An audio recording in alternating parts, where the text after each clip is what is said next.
Hello and welcome back to another episode of the Ealing Road podcast. Today I'm joined by Clayton in the studio. Clayton, how are you, mate? Good, thank you, mate. And I'm delighted to also be joined by Jay Harris from The Athletic. Jay previously worked at Sky before making the new move over to The Athletic in the summer of 2021 to cover Brentford.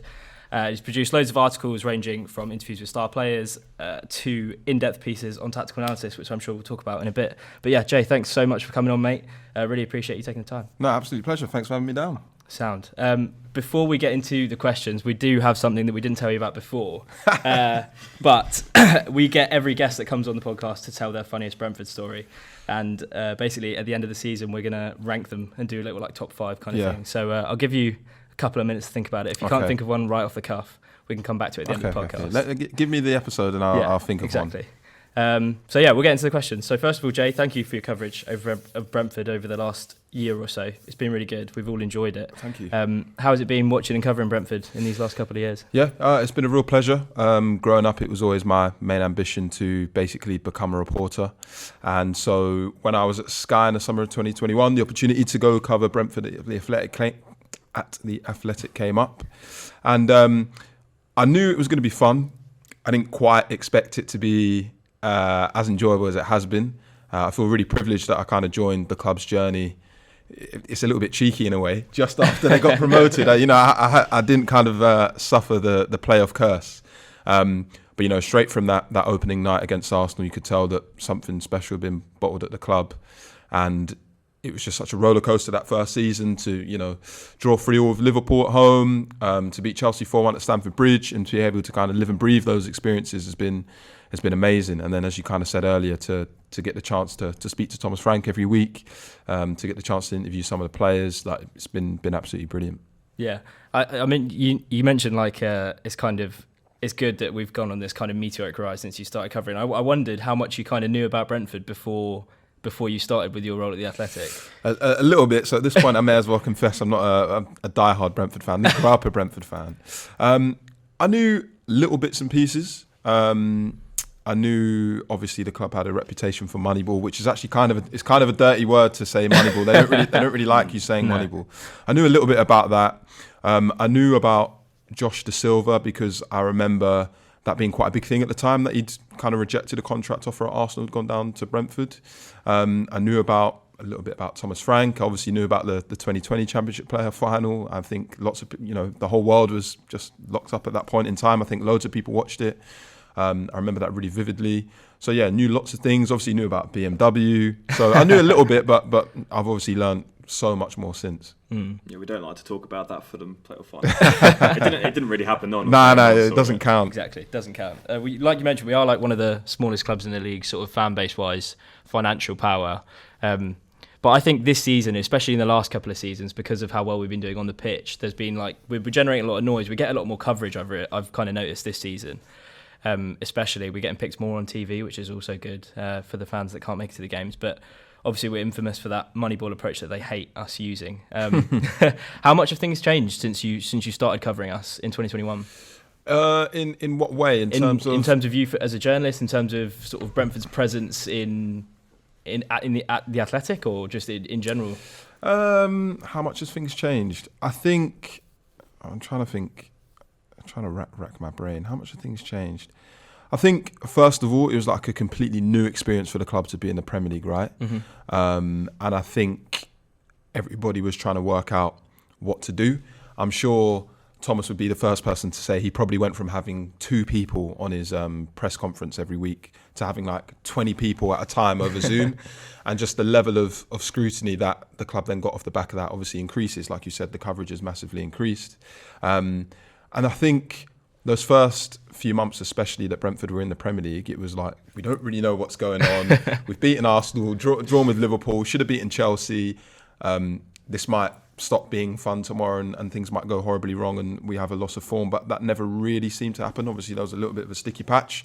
So I think this year, I wouldn't say anything's changed. I just think that the club obviously know what they're doing. This is not unfamiliar territory anymore. They know that when you're playing a game in the Premier League, one tiny mistake and you'll lose a game.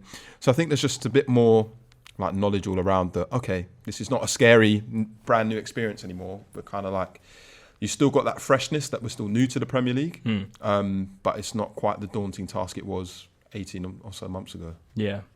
Just to go back to last season, you mentioned the Arsenal game. So was that was your first game covering Brentford, right? Yeah, I mean, if you don't count the like pre-season friendlies,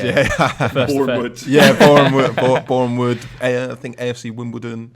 Yeah. If you don't count them, that was the first proper one. Yeah. I think for us, I kind of went into that game thinking I kind of knew that we were going to turn them over, because it was kind of like we just got promoted.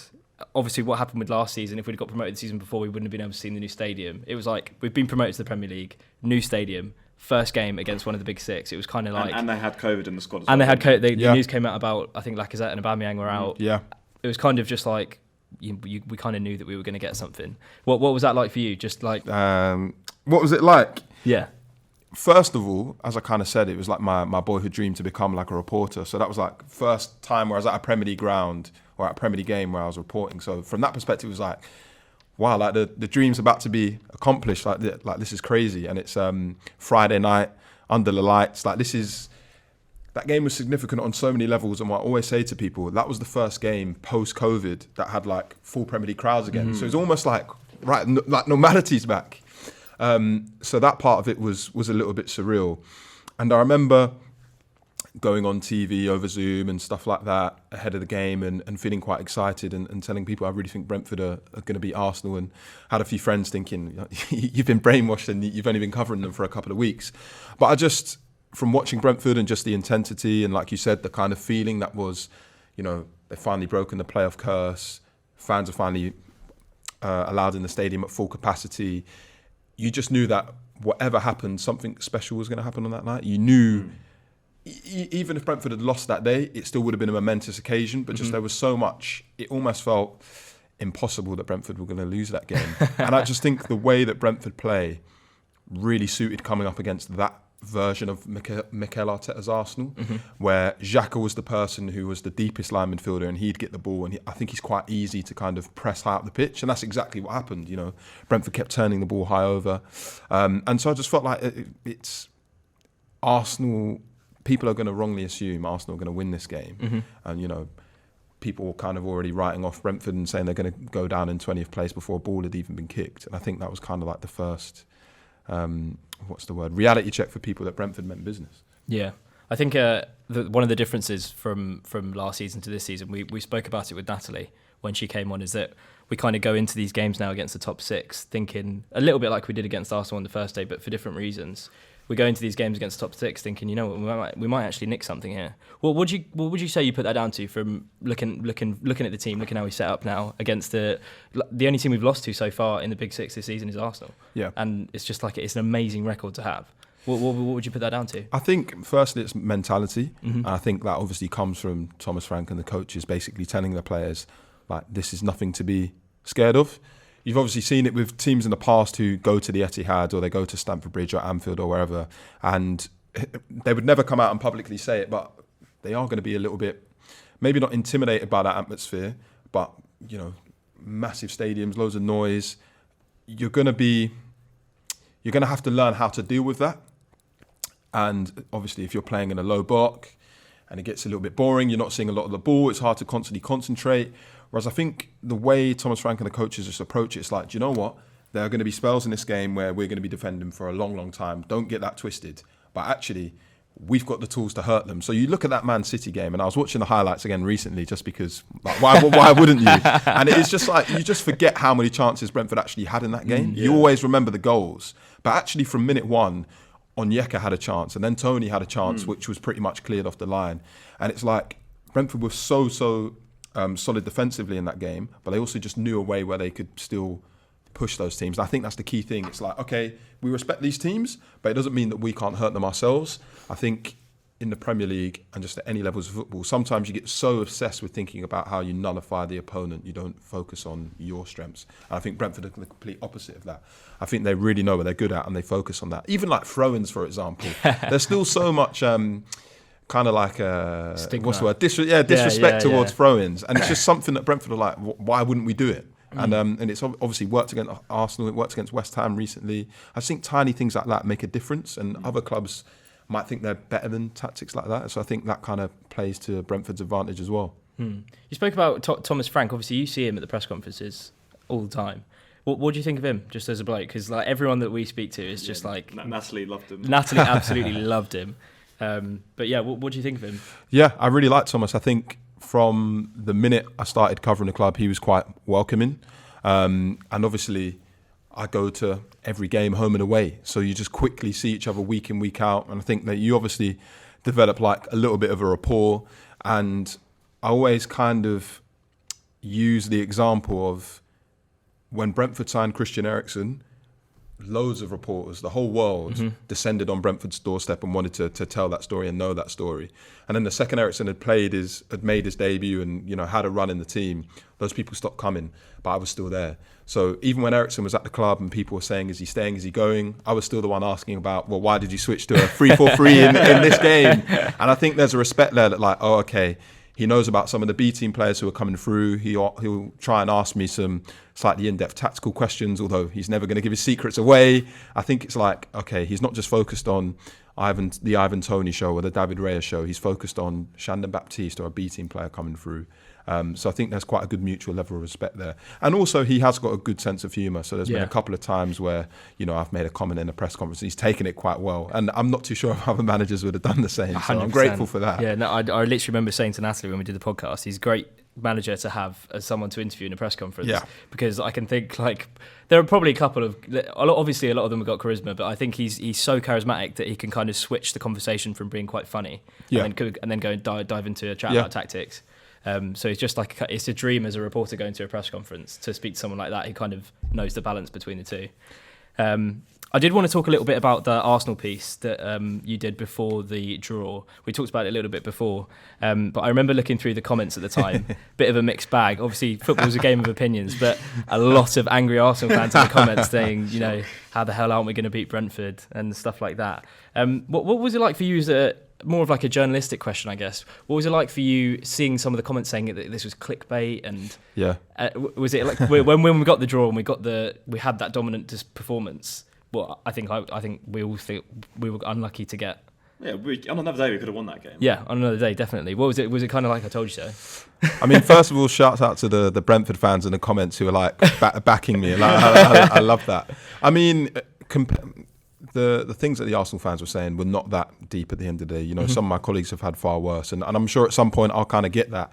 On people saying it was clickbait, it kind of made me laugh because, a lot of research went into that. So it's like, it's like, I know that's not clickbait. I get that Arsenal fans are fed up of the 2-0 narrative, but I think Arsenal fans need to recognise that for Arsenal, that was just another game, and it is just another game in their history, whereas for Brentford, that's like a huge game in that history. No one will ever forget that game. So this kind of complex some Arsenal fans have about Brentford fans mentioning that 2-0, it's like you need to get over it because it's constantly going to be brought up. Every time you play Brentford for the next 10, 15 years, that game is probably going to get brought up.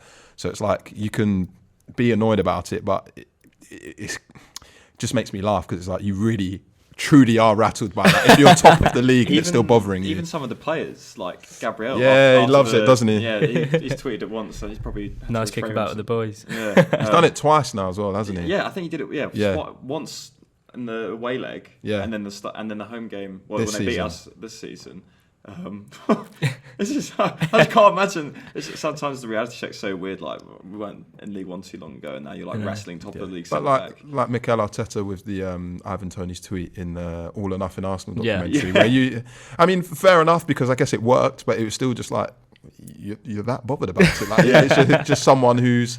You know, that was based. I know it wasn't Tony's Premier League debut, but it kind of was because obviously I think it was his first Premier League start. He'd had a couple of minutes at Newcastle, but it's just someone loving life in that moment, and you've turned it into some like battle cry. It was funny though. Yeah, I wanted to go back to one of the first pieces you wrote for The Athletic about Brentford. Yeah, I think it was after the Liverpool 3-3 game.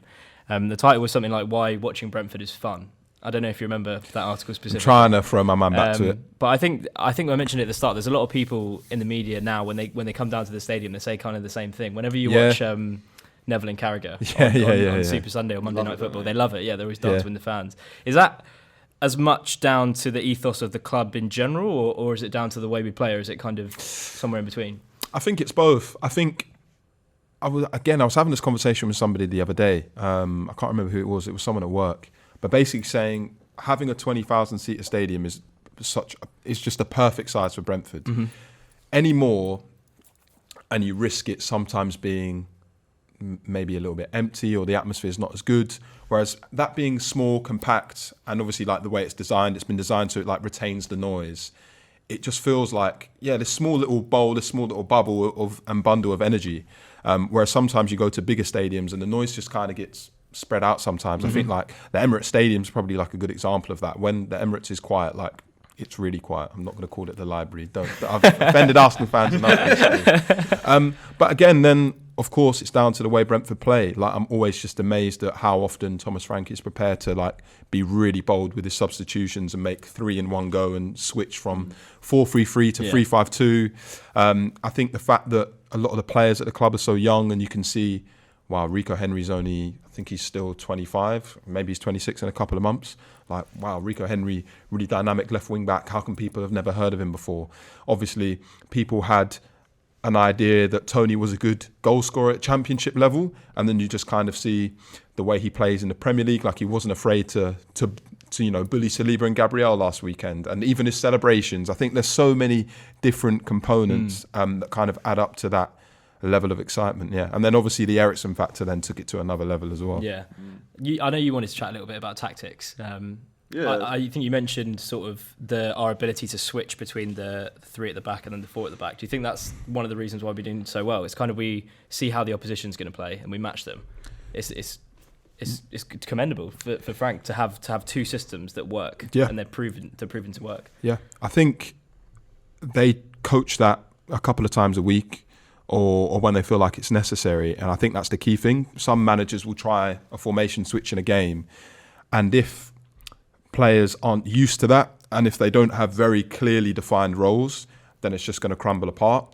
So when I interviewed David Raya last week, I was talking to him about why he always comes over to the touchline during games, and he said, obviously it's partially for advice and to tell them what I see, for them to tell me what they see, but also when we have substitutions, I need to know if someone's got a different role. And obviously some people were thinking, well, if you're bringing on Keane Lewis-Potter, he's going to come on at left wing. That's his role, right? Well, with Brentford, it's not as simple as that.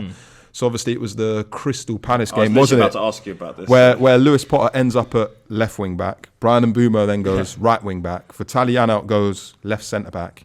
And obviously Vitali's a very different left centre back to Ben Mee, because he's normally a midfielder. So he's probably going to be pushing up way more higher, be more progressive with the ball. And then that informs David Raya's positioning. So to go back to the original point, you can't do that unless everybody is used to that system and you constantly train it. And then that's where, Thomas Frank and the coaches have to take a lot of credit, because a lot of hard work goes into being that flexible. And I think the best example this season I can think of is the 2-0 against Leicester, because it was the 46th minute when Dewsbury Hall made it 2-0, and you're thinking, all right, this game's done. And then Frank and the coaches went, no, we're not having that. Switched to 3-4-3, and then got a point out of it. And that's kind of the benefit of just not being wedded to one particular system, and kind of being bold and brave enough to know that this could backfire horribly and we could lose 4-0 here, or we could get a point, and always kind of being positive and trying to do that. Yeah, I think some of the things that we've been saying this season is the strength in depth that we have now that we didn't have last season. But I always kind of think, well, if we lost the same calibre of player that we did this season, obviously we wouldn't do as well. But it is like now we've got Keane Lewis-Potter on the bench, we've got Godos on the bench who wasn't even in the squad against Palace, and there was no reports of him being injured. Like there's players that can't even get into the team, get into the 18 that were playing consistently last season. So it's testament to how well we've recruited, and with the ban on Toney, which I'm sure we'll get to in a little bit more depth, we've even got a supposed replacement for him. We've been kind of saying that Sharda was definitely brought in as a Toney replacement, but we kind of think he has the same build as Ollie Watkins in the way that he plays. That's my running theory. It's, Watkins Mark II. Basically, and even quicker. Around, isn't it? Yeah. No. What do you think? Do you think if he has to step into those boots of Toney, do you think? I think he definitely can play centrally. I think my only concern with expecting him to, hypothetically step into the team tomorrow and start performing is that Sharda's still only 21, and I think he'd only made like 40 appearances for Freiburg. So although he's undoubtedly talented, like he's still like incredibly raw. Yeah. So suddenly expecting him to turn around and chip in with 4 goals before the end of the season is probably 3 too many. And again, I'm not trying to criticise Schada's quality, not at all. It's just lack of experience. Like he's left Germany, his home country, for the first time. Well, I think for the first time, as far as I'm aware. So many new experiences he needs to get used to. So in a year's time or in 18 months' time, do I think he'll be at a level where he can play central week in, week out and be a real high-quality striker? 100%. But do I think it will happen right now? No. So I think he'll be part of the rotation. But I think what will probably happen is you'll do a Visser down the middle, as we've seen before. It will be Visser and Mbuma up top. I think Schade will still very much be a bench option for now. Because again, he reminds me of a really good friend I went to high school with who was almost too quick that his brain couldn't keep up.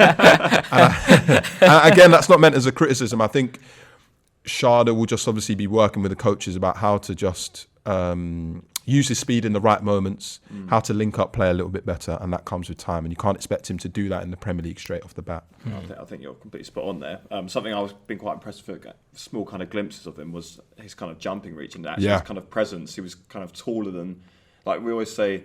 I don't know if there's official measurement on Tony's right, but I always say Tony's like the smallest, like the tallest 5'10" person. He's not. I'm telling you, he's not 5'10". It can't be. He cannot. My theory is that measurement was taken when he was at Newcastle. Yeah. And then the Premier League have just never updated it. Because I think I'm 6 foot on a good day and he's taller than me. So either my grand's been lying to me and I'm actually 5'10", or something's not quite right. Here we go, myth busting. Yeah. We'll get on to Tony. We've done nothing but sing his praises the whole season. I think we've even kind of agreed that, without the Brentford hat on, I would say he's probably the most complete striker in the league, bar Harry Kane. I know that might be a bold claim. I don't know what you think about that. There we go. We've got the first controversial opinion. I don't know about that. All right, who you putting ahead of him? So we've got Kane, most complete. We're talking about here. We're going to convince you. I don't know if he will. I understand what you're saying, because Haaland is just like not pure speed, but like he's not as technically proficient as Ivan Toney, right? Like I would say Ivan's technical ability on the ball is quite severely underrated by people who don't watch Brentford week in, week out. Yeah. You look at some of the passes he makes, like the vision he's got to do that is exceptional. So I get what you mean, but I don't know if I'm going to go on record and agree with you. If you're being specific, we're kind of saying, Harry Kane is that player we now know to kind of drop into that 10 role as well. So he's kind of got everything to his game. He's good in the air. Obviously, both of them got similarities. They're not the quickest. It's like Haaland maybe been bookmarked a bit. Obviously, he scored a ridiculous amount of goals, but he only basically just gets onto the end of the moves. So we're saying kind of I get what you mean. In that theory, there's probably, there's not many of those actual strikers in the league in the first place. Yeah. But no, we do really. I don't think we're going to make him say it. No, you're not going to make me say it. No, don't blame him.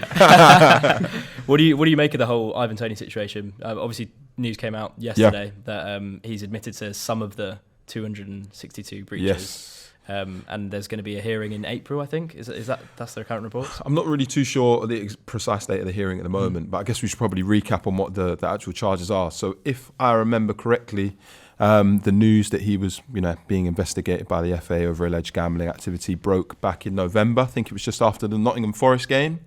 And then that was the week the England squad was named. He wasn't named in it. And then Brentford beat Man City 2-1 at the Etihad. And it was something that everybody knew about, but you couldn't really talk about it at that point. And then I think later on in November, the FA made it official that he'd been charged 232 times.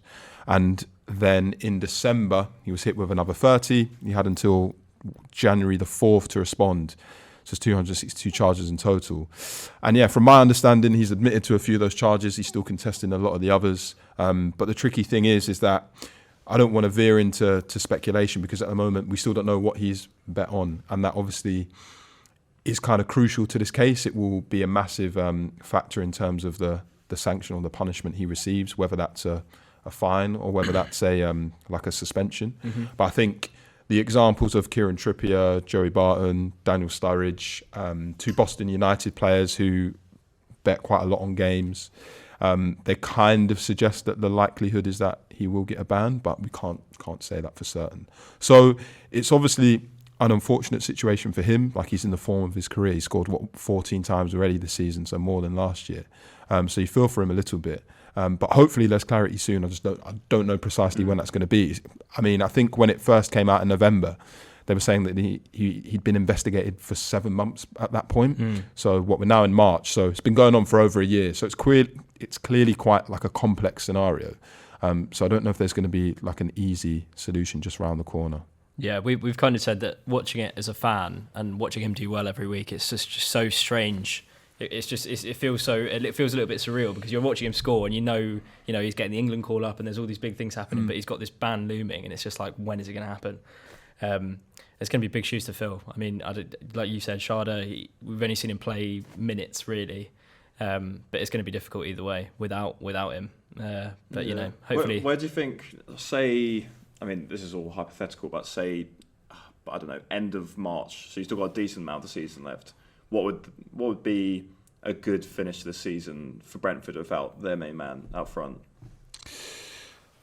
I still think, even without Toney, if Brentford were to lose him, I still think a top 10 finish is on the cards. Because as you just kind of mentioned a minute ago, the strength and depth is a little bit better.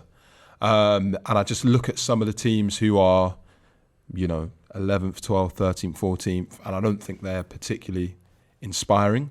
I think Aston Villa are one to look out for because obviously Unai Emery is like a really great coach. Yeah. But I look at Leicester, who have just been so inconsistent this season. Look at Crystal Palace, who just don't score goals, and I can't see them all of a sudden changing overnight. I think I would love for Brentford to kind of maintain where they are in the table and knocking on the door of 6th, 7th, 8th. But you just can't help but think Liverpool and Chelsea are going to kind of come back at some point. So I think a top 10 finish would be great with or without Toney. Without Toney, it'd be sensational. But yeah, I guess we just have to see what happens. Yeah, I mean, we've joked for weeks now about the Europeans checking the passports are ready for not up for renewal. But I think being a realist, that it never was going to I mean, it's still on the cards. We're up and about. I don't think it's out of the question. Because obviously I have just mentioned I expect Liverpool and Chelsea to come back at some point, but then they are just being so consistently underwhelming in their performances. It's like, well, what is it going to take for them to all of a sudden kind of get their act together? Exactly. And I think Brentford have just been so consistent in terms of they've pretty much avoided injuries. When you think of the kind of injuries that happened last year, that's not really been as big of a deal. Obviously Hickey was out for a bit and then Roerslev covered him really well. Pontus, I think losing Pontus a year ago for this amount of time would have had a much bigger impact on the team. It's not really. Yeah. Losing Aya has not been that big of a deal. So I think the team have just learned how to cope a lot better, and that kind of resilience will serve them well.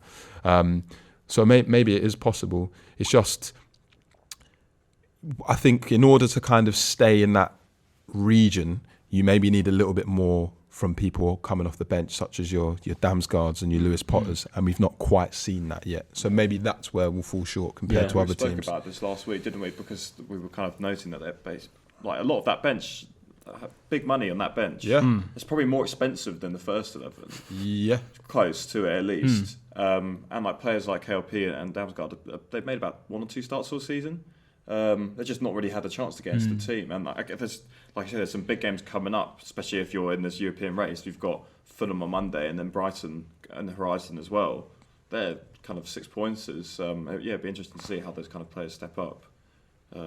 Interesting times to come. Yeah, I know. Are you looking forward to Monday, Fulham, West London derby? I know you must have had what? So now you've had how many will you have had? Because Fulham weren't here last season, so just the one this season. Yeah. Okay. No, looking forward to it. I actually said to my colleague Peter Rutzler, who covers Fulham, at the beginning of the season, I was like, who do you think is going to score more, Toney or Mitrovic? And I think we had like a light joke that I'm saying Toney's going to do better, Mitrovic's going to do better.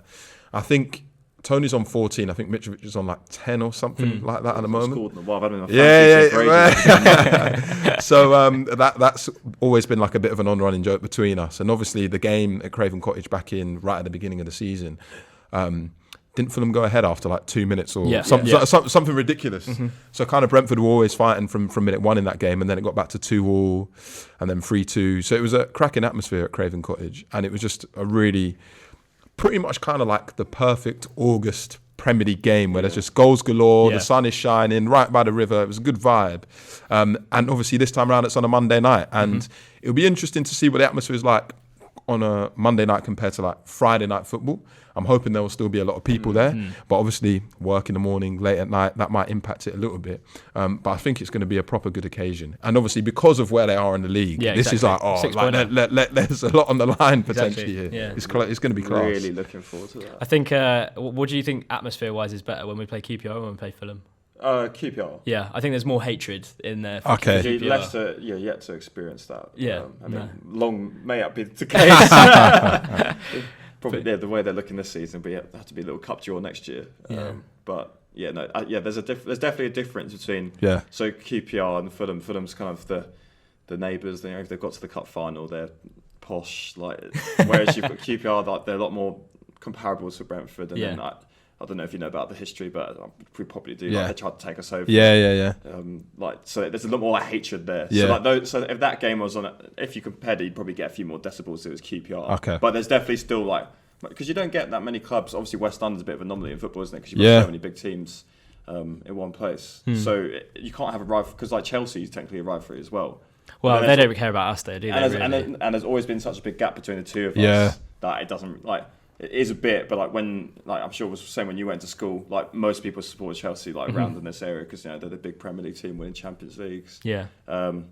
It's funny how, obviously you mentioned the 4-1 earlier, how the tables have changed, but it's going to be a loud one. The funny thing with Chelsea is that obviously Mykhailo Mudryk was the man that Brentford were chasing for so long, and he said in the summer that he was wanted to go to a team in Europe, and Chelsea 10th at the moment, and Potter's position's not looking too good, so it's just crazy that Mudryk could have been at Brentford and now he's at Chelsea, and they've kind of swapped positions in the league. It's just baffling how quickly football changes. A lot of people don't know that. Yeah, it's been reported on, but your average maybe top 4, top 6 fan that doesn't maybe look that too much into it, they actually do have no idea that we chased them so much. And I mean, there's rumours of why the deal never went through, whether it was on our side, their side, players' side. But we were pretty close to signing when.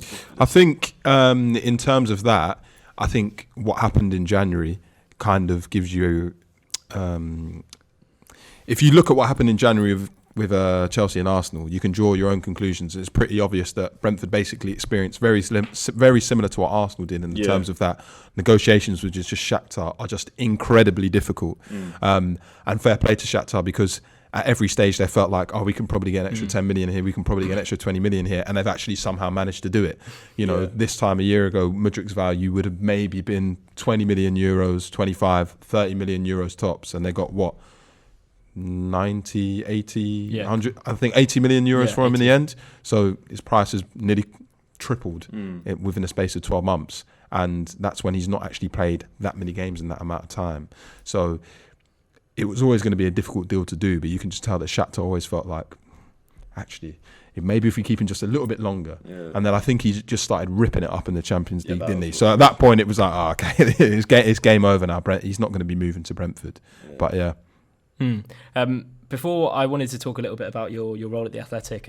We'll end this sort of Brentford-centric part with some quick-fire questions, because it wouldn't be a podcast without one. Who's the biggest personality in the current squad of players? I think it probably would be Ivan. Yeah. He comes across that way. I think he is obviously quite like he's quite like a bit of a joker. Obviously, seeing the club's videos and things like that, he's always kind of like the one, not up to mischief, but like smiling and like cracking dad jokes and things like that. But obviously, he also just leads by example by what he does on the pitch, scoring goals all the time. Just the amount of times I kind of see him shouting at Brian and Mbumo or someone to like get your positioning right and things like that. Like, he's definitely, I think, the biggest personality. If Ivan Toney doesn't get the ban this season, how far can Brentford go this season? I think 7th or 8th. 7th or 8th. I'll take that. Take that. Not too bad. Best moment covering Brentford since you started?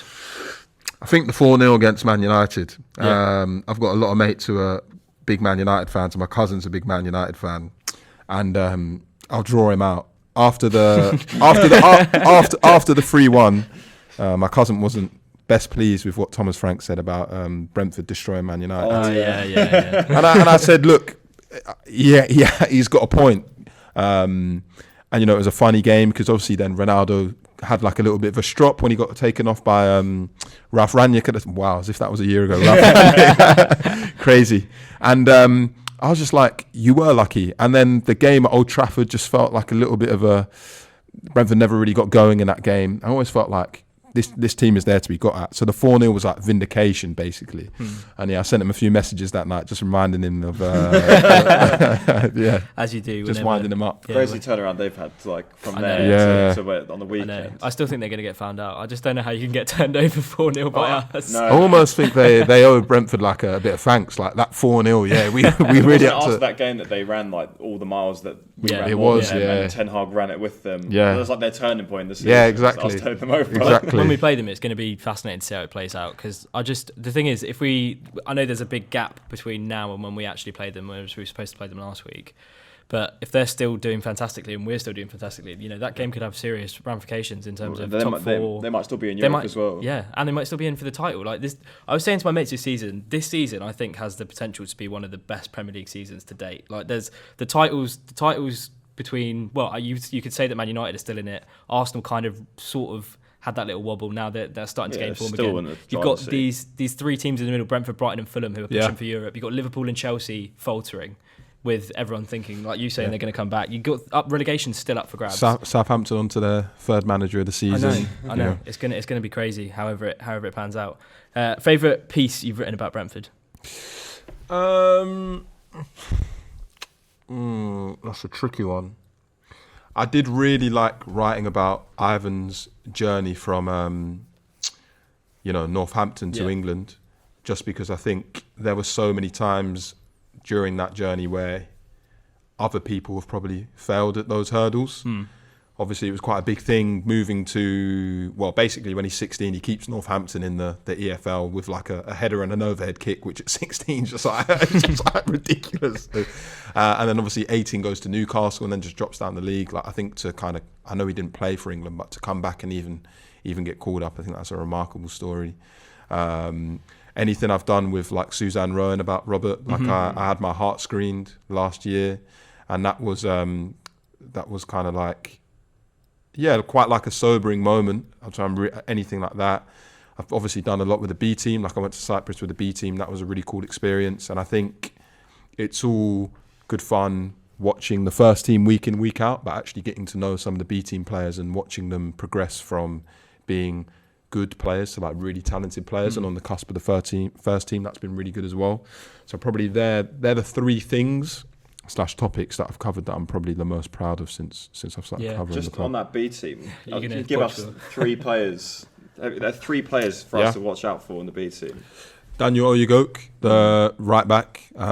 He's obviously just come back from time out at MK Dons, and I spoke to him about it recently after one of the games. I think it was Romeo Beckham's debut actually, and he was like, it was a good experience for me because he went out, he saw what proper first team football was like. I think Liam Manning was the coach and he got fired.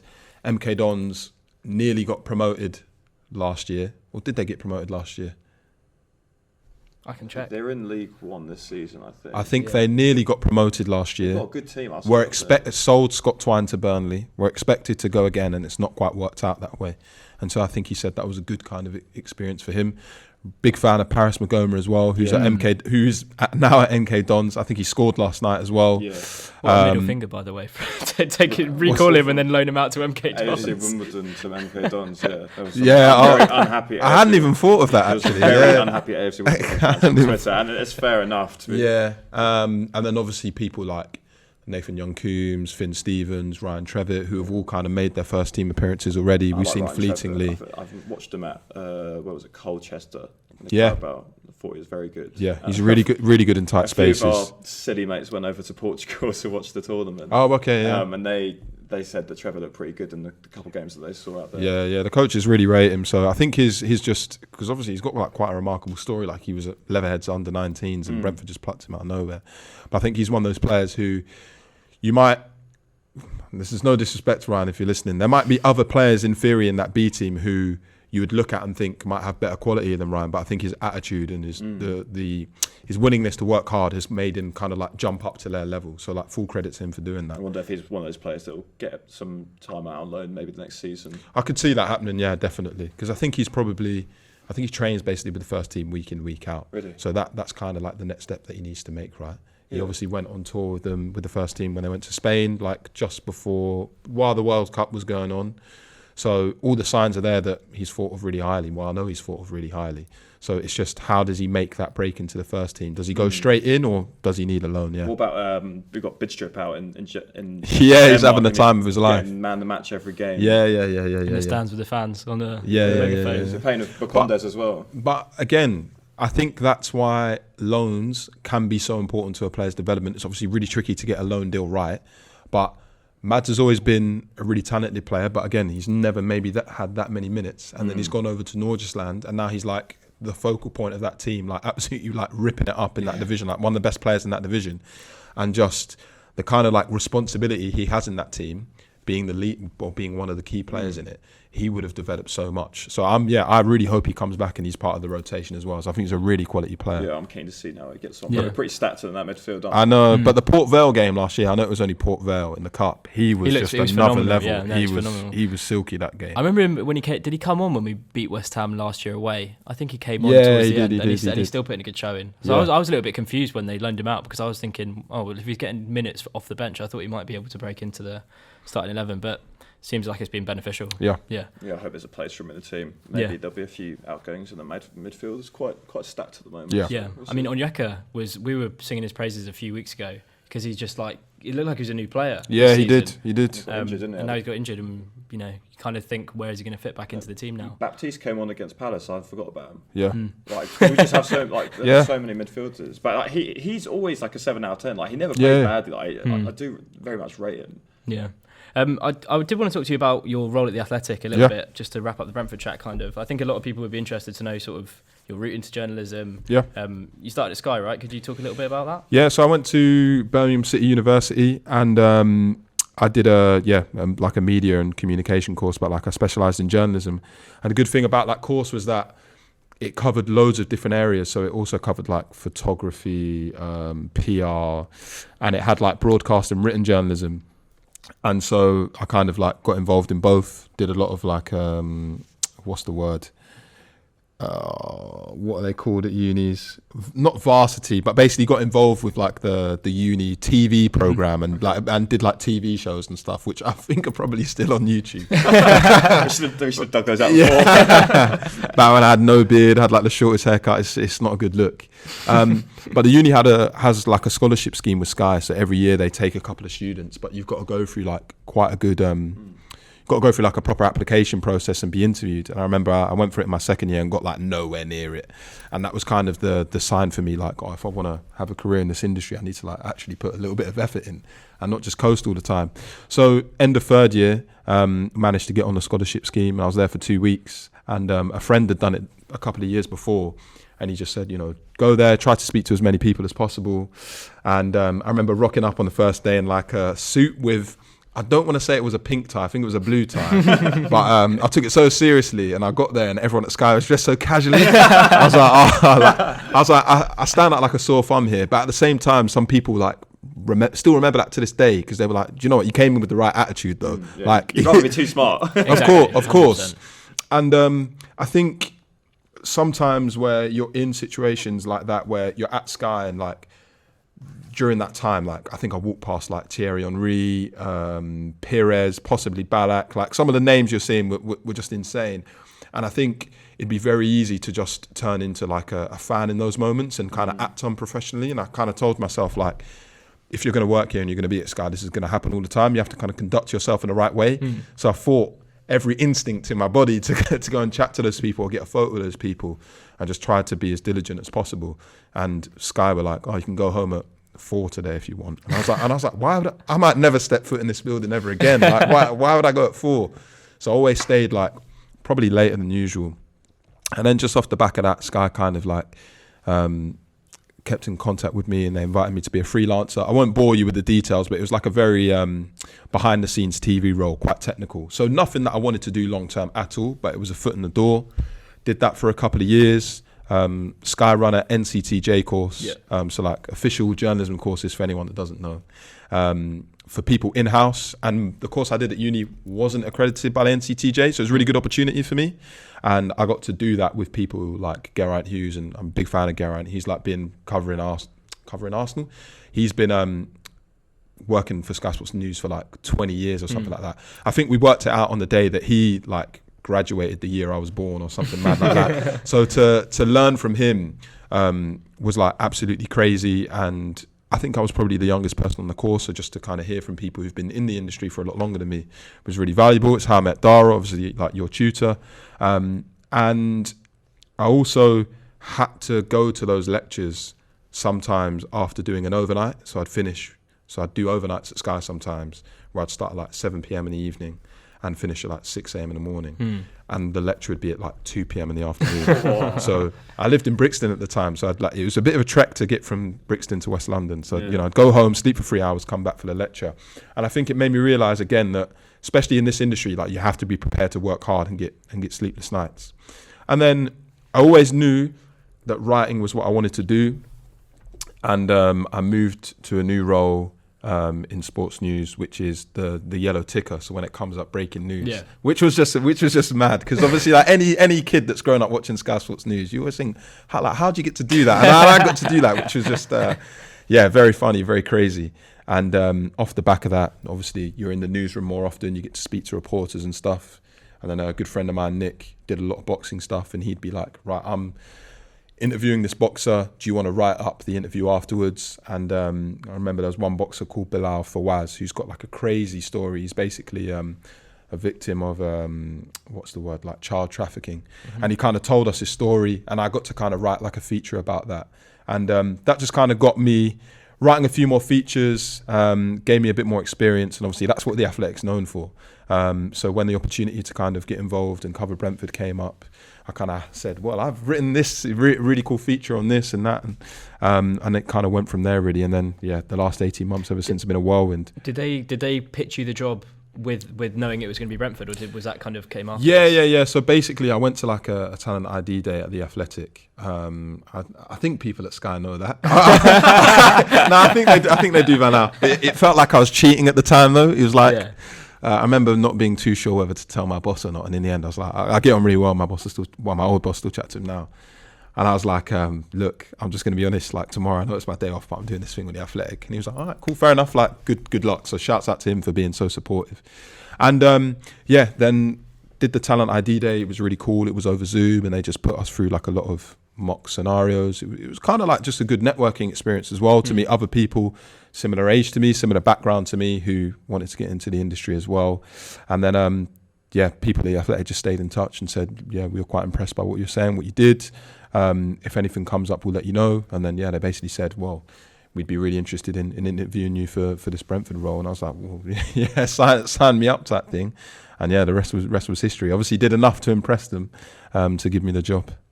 Why do you think there's been like a since The Athletic started a few years ago, there's been like a sort of the best journalists I find now when I'm reading The Athletic or just engaging in sports content in general, it always comes from The Athletic. There was like a switch at some point where all the best journalists just said, I'm going to The Athletic now. Why do you think that is? It just is it their company values or?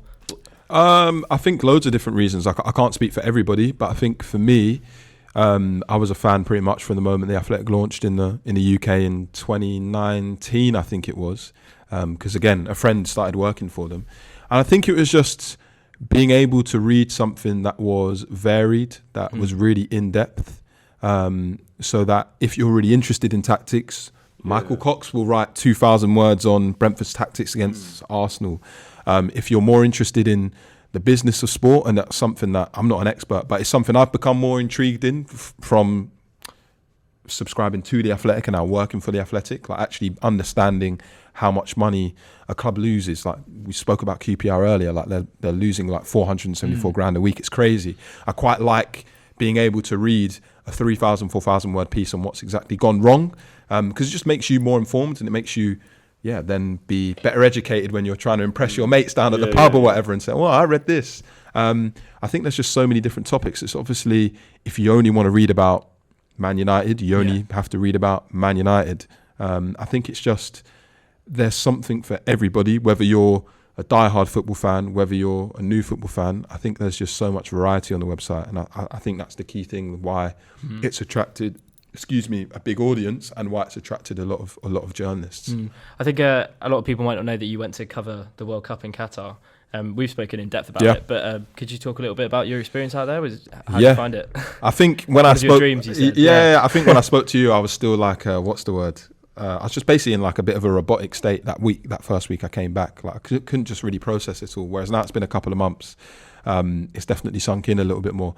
That was like the main thing I wanted to achieve in life, basically, was to go to a World Cup. So to do that first and foremost was crazy. I kind of went out there thinking, if I get to go to one quarterfinal match, I'd be happy. And I went to the final, both semis, 2 quarters. I didn't get a chance to see Brazil out there, which I was a little bit gutted about. I didn't see Portugal either, which would have been cool. But I mean, like, I saw Argentina play 3 or 4 times. Watched England play France, watched Ghana, Uruguay. And that was a big thing for me, because I really remember watching Ghana, Uruguay when the Suarez handball. So it's like I get to watch the revenge mission. Although it didn't work out that way. That was really cool.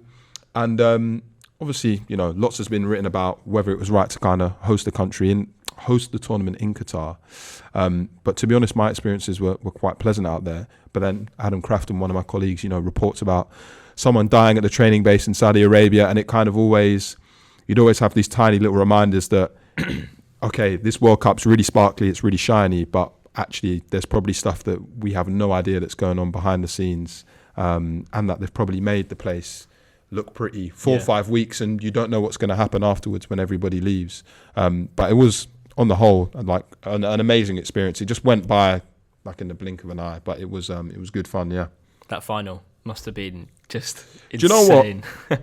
I actually remember Morocco-Spain a little bit better. I think that's my highlight of the tournament, just because there's a lot of although it was a really boring game, there's a lot of obviously geopolitical tension between the two countries. And so the way Morocco fans celebrated that win was crazy. I actually think that was the best atmosphere at the tournament. And me and a few of my colleagues kind of did a piece where we followed Morocco fans, and they went to the souk, which was like this market in the middle of Qatar in Doha, and they just took it over. But there wasn't any trouble. They were just singing in the streets, people beeping their car horns. It really was like a takeover, and the vast majority of that tournament, there was no atmosphere. So it really, really stood out when there was. But again, the final, my main memory of the final is I was sat next to a French journalist, and he started crying when the game was over. And I really wish I knew his name, or I got his contact details or something, because I feel like I've shared that moment with him. I'll never forget it, because everyone in the stadium was on their feet clapping. My colleagues behind me screaming, and this guy was just sat in tears, head in his hands, and I just sat with him and hugged him. I was like, if I stand up right now and start celebrating, I'm just properly going to be rubbing salt in the wounds. And he was probably like that for 5 minutes, and then at the end he stood up, we proper hugged it out, and then he walked off. And so I'm like, I probably should have got that guy's name. But I mean, I'm a huge fan of Kylian Mbappe ever since he burst onto the scene, and it was kind of my thing at the tournament. I really want to see Messi, I really want to see Mbappe. So to just see him score that volley, you're like, this is just crazy. And I think also I realised afterwards, as far as we know, that's the last 32 Team World Cup. That's possibly Messi's last tournament, and you start thinking about, oh wow, that really was quite lucky to kind of go to that tournament in particular, because we don't know what it's going to be like with 48 teams, and is it going to be 16 groups of 3? And the World Cup that I grew up knowing is 32, and it's going to be completely different from the future. So yeah, it was mad. Yeah, I'm jealous. You touched on it twice. You touched on doing a Premier League game as a goal, and then obviously the World Cup. That's even more. You're a young man still. Where'd you go from here? To be honest, it's something I've not fully worked out yet. I always try and write a goals list at the beginning of every year, and I've not actually done it just yet. I've got like a loose one of like long-term life goals. Yeah. And yeah, obviously like I've ticked a couple of things off quicker than maybe I anticipated. I think I want to go, obviously cover like more like Euro 2024, World Cup in 2026, like although it's going to be a 48 team tournament, which is maybe not ideal for it to be like in Canada, Mexico, USA, especially because it's the US. Like that's going to be a tournament on another level. So I'm going to that tournament. It'd be really fun to like cover Europa League, Champions League games. Hopefully, that's Europa League next year with Brentford. So yeah, just want to keep going really. Yeah, that sounds like a good plan. Much appreciated. Great plan. Jay, just before we wrap this up, have you thought of the funniest Brentford story? Yeah, I think it's not that funny because you kind of need to see the context. But I did put it out on my Twitter at the time. But there's been a few occasions where Thomas Frank and I just have these quite strange interactions in a press conference. So there was one where I did a piece where I revisited the 4 pubs in the corner of Griffin Park, and one of them, I think it's the Princess Royale. Yeah. There were loads of rumours about that it was being turned into a Tesco's or a Sainsbury's.